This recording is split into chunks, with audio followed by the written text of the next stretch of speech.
Assalamualaikum Ibu. Waalaikumsalam warahmatullahi wabarakatuh, Bapak. Di mana nih Ibu posisinya? Saya ada di Lampung Utara, Bapak. Lampung Utara. Ya. Oke. Ibu ngajar di mana? Saya ngajar di RA. RA. Oh ya, Iya, RA ya. iya. Ngajar fikih. Kalau RA itu sebenarnya guru kelas, Bapak. RA itu taman kanak-kanak. Iya, berarti nggak apa-apa. Ini kelompok fikih Ibu kan? Iya, iya sekarang di Vicky. Ibu asalnya dari Lampung memang ya? Iya, Lampung Utara. Lampung Utara ya.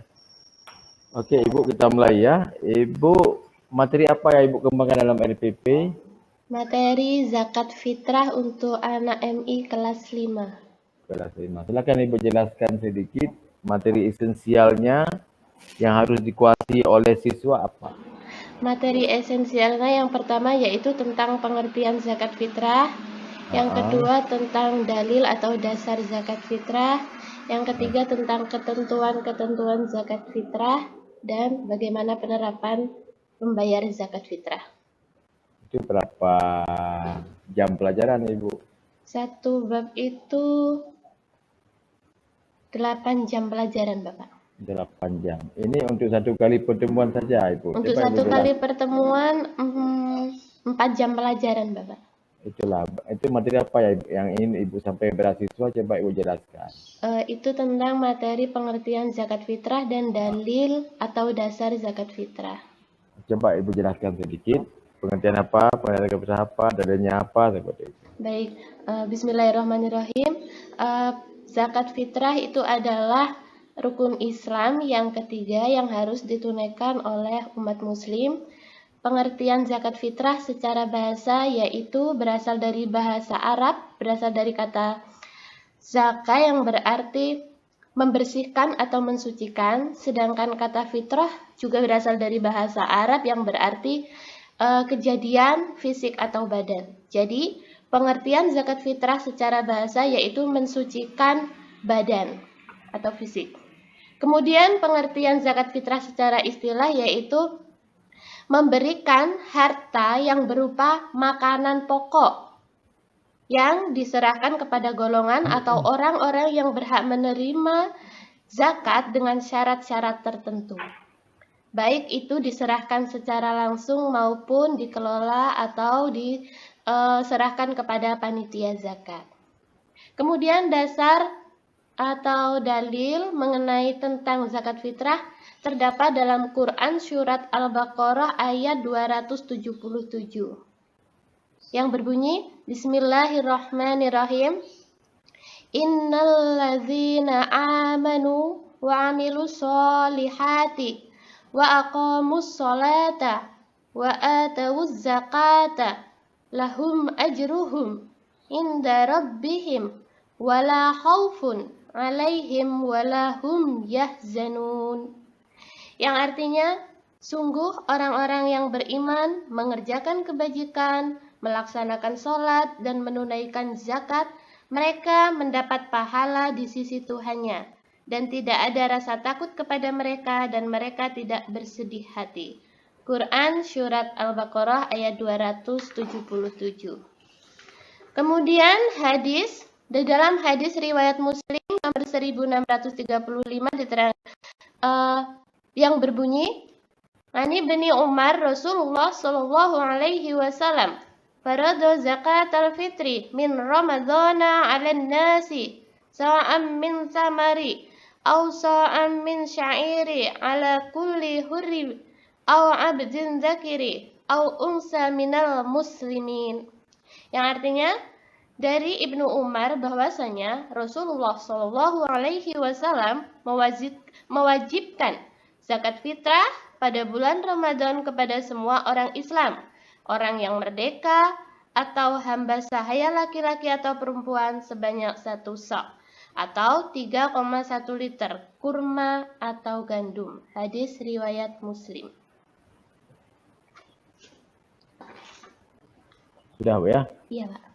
Sudah cukup. Kemudian indikator apa saja yang Ibu kembangkan? Indikator IPK-nya apa? indikator pencapaian kompetensi pada KD 1.1 yaitu menerima kebenaran bahwa zakat fitrah dapat mensucikan harta. Indikatornya menjelaskan zakat fitrah sebagai syariat Islam. Pada KD 2.1 menjelaskan sikap peduli dan kasih sayang terhadap sesama. Indikatornya menjelaskan nilai-nilai zakat fitrah, menjelaskan perilaku peduli dan kasih sayang terhadap sesama, dan menjelaskan perilaku patuh dalam mentaati perintah Allah. Kemudian pada KD 3.1 menerapkan ketentuan zakat fitrah. Indikatornya menjelaskan pengertian zakat fitrah, menjelaskan dasar hukum zakat fitrah. Yang keempat, mempraktekkan KD 4.1 mempraktekkan manusia menunaikan zakat fitrah. Indikatornya menerapkan ketentuan-ketentuan zakat fitrah dan mempraktekkan zakat fitrah. Ada yang hot Ibu? Yang hot ada? Yang Yang hot, hot. menerapkan ketentuan zakat fitrah, Pak. Ya. Tadi itu C berapa itu? C4. C4. C4 Ya. Itu Ibu yang tadi di indikator sikap itu tidak boleh menjelaskan. Yang mana, Bapak? Yang indikator di sikap. Oh, sikap ya. Jadi kalau menjelaskan itu masuk ke pengetahuan. Oh, iya, Bapak. Sikap itu membiasakan itu sikap kan? Menunjukkan sikap itu. Kata-kata kerja seperti itu. Oh, iya, Bapak. Menunjukkan perilaku terpuji, menunjukkan perilaku apa tadi itu kan? Iya, iya. Membiasakan sikap peduli, itu kata kerjanya. Membiasakan ya, Pak? Jangan menjelaskan, misalkan itu masuk ke dalam C2. Indikator pengetahuan. Oh, dia C3. Ya, itu ya, C itu. Oke ya? Oke, terima kasih, Bapak. Oke, kemudian berikutnya, Ibu ada menggunakan model dalam pembelajaran ini. Model cooperative learning, Pak. Cooperative learning. Cooperative learning itu banyak ragamnya. Ya. Cooperative learning itu apa sih cooperative learning Ibu? Yang Ibu pahami? Di sini sintak pembelajarannya yaitu membuat kelompok kepada siswa. Ya. Kemudian kita memberikan informasi pengarahan. Ya. Kemudian kelompok tersebut mengerjakan tugasnya secara bersama-sama dan mempresentasikan atau melaporkan hasil kerjasamanya. Oke, itu memang cooperative learning kan? Ini kan belajar kelompok. Iya. Secara umum kan? Iya. Itu Ibu ada kembangkan juga pendekatan saintifik. Iya, Pak. Pendekatan saintifik. Bagaimana cara mengembangkannya? Saintifik itu. Itu pendekatan saintifik ada 5M itu. Iya, mengamati, apalagi? Menanya, menalar, mencoba dan mengkomunikasikan. Mencoba dulu baru menalar. Ya? Oh, mencoba dulu ya, Pak. Mencoba dulu baru menalar. Itu M yang ketiga. Itu kan? Iya, Pak. Kemudian siapa yang melakukan itu semua? Siswa atau guru? Siswa dipandu oleh guru, Pak. Yang mengamati siswa. Iya. Yang menanya siswa, bukan guru. Oh, iya, Pak. Yang mencoba siswa, yang menalar siswa, yang mengkomunikasikan juga siswa. Semua siswa. Oh, iya. Karena guru hanya memandu, mengarahkan, memberi motivasi, menjelaskan yang tidak tahu menjelaskan, bukan menjelaskan semua. Kalau siswa yang bertanya, diberitahu seperti itu. Itu tugas guru. Karena yang belajar itu bukan guru, siswa. Bukan siswa yang belajar, siswa yang mengamati, siswa yang bertanya, itu semua siswa. Sampai mengambil kesimpulan. Guru nanti baru memberi penguatan terakhir nanti. Jangan Ibu jelaskan sebelum siswa berdiskusi, jelaskan dulu materi. Biar siswa berdiskusi dulu, terakhir baru kita menguatkan kan gitu. Seperti itu. Okey, Iya.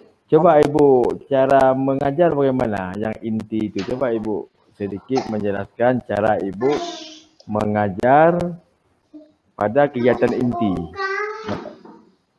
Pada kegiatan inti, cara mengajarnya, ketika anak-anak sudah dibagikan kelompok, Ya, kemudian mereka diberikan tugas di sini tentang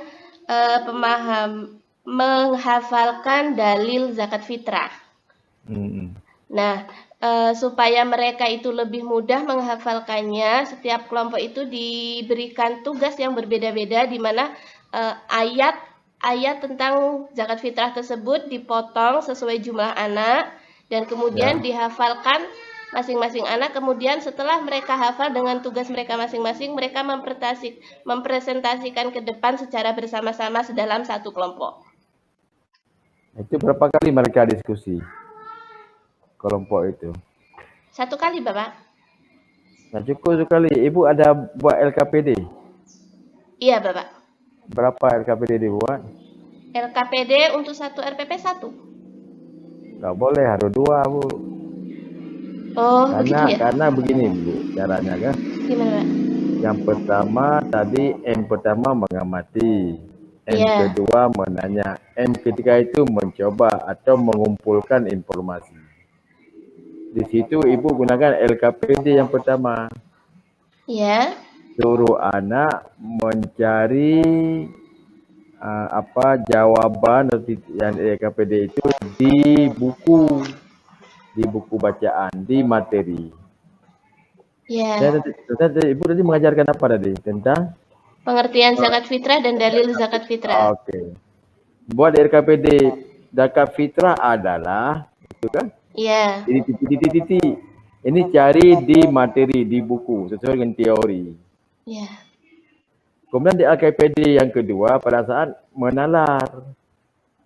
Di dua kali diskusi pertama LKPD untuk teori Iya. di buku, diskusi kedua LKPD untuk mengajar, untuk menalar. Mempresentasikan itu ya, Pak? Menalar dulu, menalar. Menalar. Jadi LKPD pertama mencoba. Iya. LKPD kedua untuk menalar. Nah. Apa beda LKPD-nya? Kalau yang tadi yang pertama itu misalnya zakat fitrah, pengertian zakat fitrah adalah LKPD yang kedua, pengertian zakat fitrah menurut pendapat kamu apa? Menurut pendapat anak-anak. Itu kan menalar dia berpikir. Oh iya. Tadi cari di buku, nggak perlu dipikir, itu mencari informasi kan. Iya. Yang kedua itu menalar. Kita buat dua LKPD. Pertama pengertian zakat fitrah, kedua pendapat menurut bahasa sendiri. Ya kan? Iya, Pak. Iya. Yang kedua misalnya macam-macam zakat fitrah. Misalnya kan, nanti di LKPD, nanti jadi teori di menalarnya, coba buat macam-macam zakat fitrah yang kamu dapatkan dalam kehidupan sehari-hari. Menalar dia. Masih menalar ya, Pak ya? Menalar, itu pada menalar. Ya kan? Kalau contoh lain buat.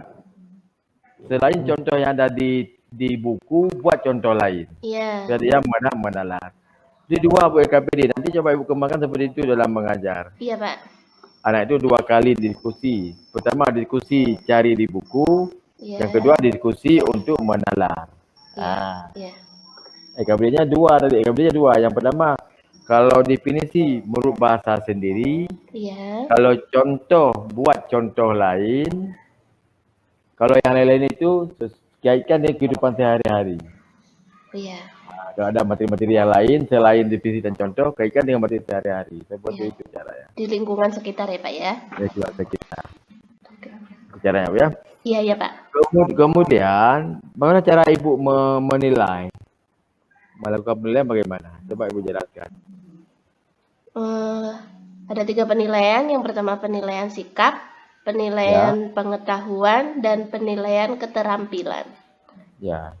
Caranya bagaimana, Ibu? Kalau penilaian sikap dengan cara observasi, pengamatan, instrumennya apa? Instrumennya observasi.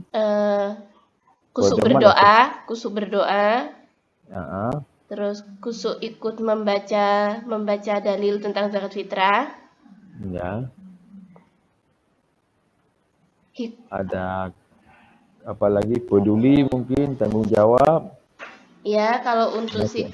sikap sosialnya peduli Ada. sesama kelompok, Ah, kemudian bekerja sama dengan baik. ya. Ini satunya. Kemudian untuk keterampilan, Untuk keterampilan, ya. praktek melafazkan bacaan Quran surat Al-Baqarah ayat 277.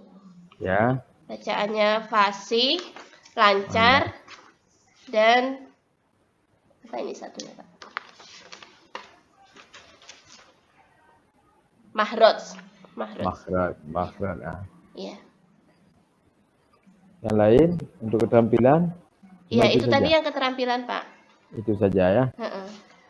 Itu ada berapa macam keterampilan? Ada model, itu model apa, bentuk unjuk kerja itu ya. Untuk praktek Iya, ya. unjuk kerja. Nanti ada berapa lagi yang lain misalnya Ibu gunakan. Misalnya ada produk, ada project, ada portofolio. Itu ada 4 macam dalam keterampilan. Iya. Praktek, project, kita suruh kerja anak, yang kita nilai itu cara dia mengerjakan bagaimana. Itu proyek. Iya. Produk, kita suruh anak bekerja buat sesuatu, nanti kita nilai hasilnya. Kalau nak buat layang, nanti hasilnya kita nilai. Kalau yang projek, cara dia membuat. Yang ketiga portofolio, itu lembaran-lembaran tugas kan. Iya. Nah, itu portofolio. Itu bisa Ibu gunakan mana yang ini cukup, satu dah cukup. Oh iya, iya Pak. Mau praktek kalau ada 2 boleh juga, tak dilarang kan gitu. Oh begitu, iya ya. Okey. Kemudian Ibu ada menilai hot, dalam bentuk hot ada. Siswa itu waktu mengajar itu berfikir dia. Waktu mengerjakan tugas-tugas itu dia berfikir, itu dalam bentuk hot. Hot itu berfikir tingkat tinggi. Jadi Ibu nanti membuat, bisa merancang soal itu supaya anak itu berfikir. Boleh dimasukkan di soal pengetahuan pilihan ganda, Pak? Boleh. Oh iya. Bila diganda boleh juga diisi. Isian ya? Isian, isi bisa juga kan? Iya. Bukan isian, diisi. Isi Isi. itu. Ya. Isai ya. Iya. Okey. Kemudian Ibu ada menggunakan teknologi dalam pembelajaran. Teknologi ada menggunakan dalam pembelajaran. Teknologi? Mungkin cuma laptop, Pak, internet. HP ada. Apa ada infokus, enggak ada di sekolah? Kebetulan saya tinggal di daerah pedesaan, Pak. Sekolahnya masih minim fasilitasnya. Internetnya masuk situ? Apa, Pak? Internetnya ada, internet? Ada. Berarti masih sudah bisa pakai kan? Iya, insya Allah bisa, Pak. Bisa pakai, nanti coba dimanfaatkan terus. Iya. Ini berapa jauh dari provinsi, dari kota? Dari Desa. provinsi itu, kalau dari kabupaten kurang lebih 50 kiloan, Pak. Oh, kecamatan. Itu ke arah utara ya? Iya. Dah sampai ke apa nih? Dah sampai ke penyeberangan ke Jakarta, belum? Ke utara ini ke arah sini, Pak, lebih ke arah ke Palembang. Oh, Palembang. Oh ya. Iya. Bapak udah 2 kali dan duduk dari Aceh ke Jakarta lewat darat. Lewat jalan tol, Pak, sekarang ya. Mobil. Iya. Pernah lewat ke barat, ada pernah timur. Iya. Ya, 2 kali sudah. Ke timur ke barat sekali itu waktu kuliah dulu di Bandung. Oh iya, Pak. Nah, jadi ke darat. Okey, Ibu, sekarang mungkin kalau mengaji sudah bisa tadi ya, nggak perlu dites lagi ya. Insya Allah Pak, sedikit kurang lebih banyak salahnya. Coba Ibu mengaji lah sebentar. Ya, disuruh juga melihat guru apa beritahunya itu belum bisa mengaji. Mengaji yang mana Pak? Yang Quran surat Al-Baqarah ini tadi? Terserah, mungkin ada yang lain aja Bu, yang lain. Yang lain? Silakan. Boleh ayat apa saja. Surat pendek Pak. Boleh, surat panjang boleh juga.